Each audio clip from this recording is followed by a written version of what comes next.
అండి welcome to my channel Nalini's world. నేనైతే ఈరోజు మటన్ పాయ కర్రీని అయితే చేస్తున్నాను. సో చాలా సింపుల్గా చేస్తాను. ఏ విధంగా చేస్తానో చూడండి. కావాల్సినటువంటి పదార్థాలు: ఉల్లిగడ్డ, పచ్చిమిర్చి, కరివేపాకు, 2 టమాటాలను ఈ విధంగా కట్ చేసి పెట్టుకోవాలి. ఒక్క కొత్తిమీర కట్టను చిన్నగా కట్ చేసుకొని పెట్టుకోవాలి. అల్లం వెల్లుల్లి రెబ్బలు ఇది చక్కగా నూరుకోవాలండి. ముందుగా స్టవ్ వెలిగించి కుక్కర్ని పెట్టి 3 టేబుల్ స్పూన్స్ ఆఫ్ ఆయిల్ని అయితే వేసుకోవాలండి. ఆయిల్ అనేది హీట్ ఎక్కాక 2 బే లీఫ్ని వేసుకోవాలి. భోజవరాకు కూడా అంటారు.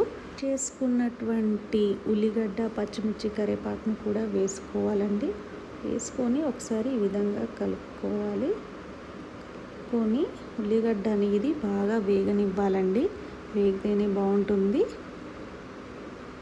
కచ్చా పక్కగా దంచుకున్నటువంటి అల్లం పేస్ట్ని కూడా వేసేసి ఒకసారి కలిపేసుకోవాలి. పచ్చి వాసన అంతా కూడా పోతుందండి. ఇప్పుడు శుభ్రంగా కడుక్కున్నటువంటి మేక కాళ్ళను కూడా వేసుకోవాలి. ఇది మొత్తం 500 గ్రామ్స్ అయితే ఉంటుందండి. నీట్గా కడుక్కొని అయితే వేసుకుంటే బాగుంటుంది.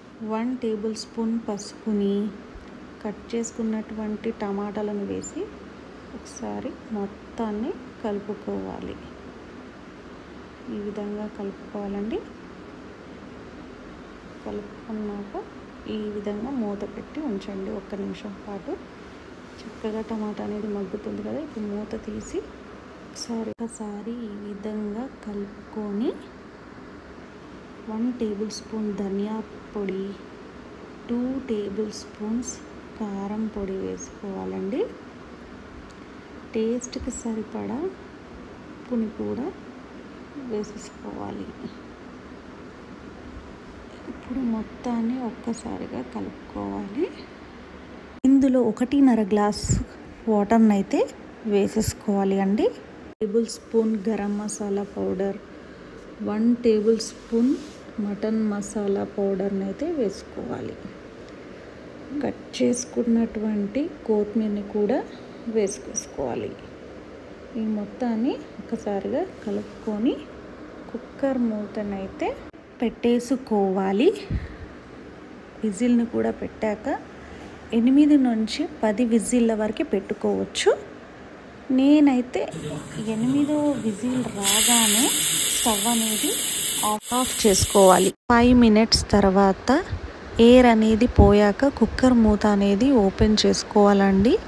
ఓపెన్ చేసుకున్నాక చూడండి ఎంత బాగా వచ్చింది కదా. చాలా సింపుల్గా చేసామండి. చాలా బాగా వస్తుంది. ఒకసారి మీరు కూడా ట్రై చేయండి.